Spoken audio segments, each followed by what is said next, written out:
Est-ce que vous connaissez la natation handisport?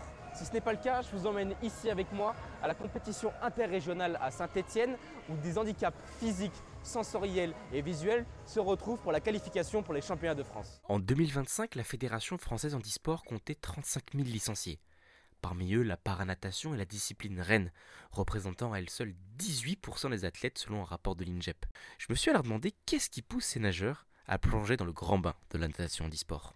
C'est chez mon prothésiste. Ma maman, quand j'avais 7 ans, a vu un flyer handisport Marseille, donc natation. C'est comme ça qu'elle m'a inscrite à la natation et puis j'ai commencé la compétition dès la première année et c'est ça qui m'a plu.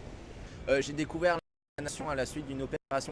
J'ai commencé à nager pour ma rééducation et c'est comme ça que j'ai continué à faire des compétitions et à m'entraîner et voilà où j'en suis. Ok, donc le choix de cette discipline semble alors plutôt évident pour ces athlètes, mais une question m'interpelle. Pourquoi des personnes valides décideraient-elles, elles aussi, de s'impliquer dans la natation handisport? Alors je me suis intéressée à l'handisport et la natation parce que mon fils étant en situation de handicap, moi j'étais déjà officielle chez les valides en FFN et je me suis dit pourquoi pas continuer avec les handis.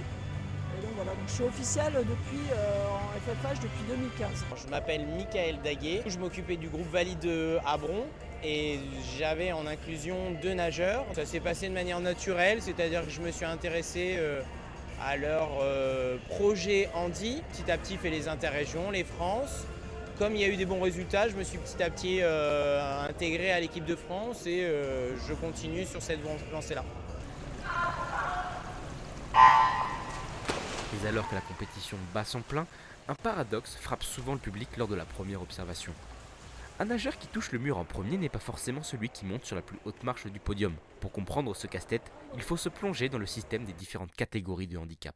Sur la natation paralympique, il y a 10 catégories de handicap physique, 3 catégories de handicap visuel et les sourds qui sont associés mais qui ne font pas partie du monde paralympique. Ok, donc pas si facile de tout comprendre. Regardons ce tableau qui représente les différentes catégories de handicap, marqué par un S pour swimming. Tout d'abord, nous avons les handicaps moteurs de S1 à S10. Plus le chiffre est bas, plus les capacités du nageur sont limitées. Ensuite, les handicaps visuels de S11 à S13, où les nageurs de la catégorie S11 sont aveugles et portent des lunettes opaques. Puis S12 et S13 se diffèrent selon le degré de malvoyance. Enfin, les handicaps sensoriels avec la catégorie S15 réservée aux personnes atteintes de surdité. Les athlètes sont évalués par rapport à l'impact de leur handicap dans la pratique de la natation et donc sont classés par rapport à différentes...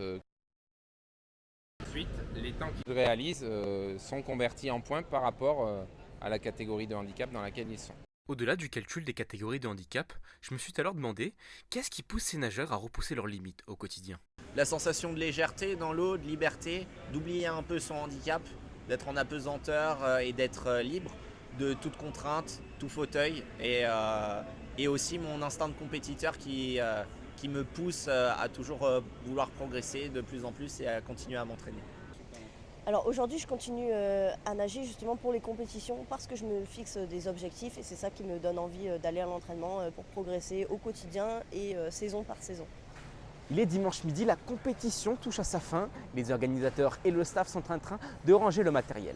Ça ne serait pas moins de 130 nageurs qui seraient qualifiés pour les championnats de France 50 mètres en juin prochain.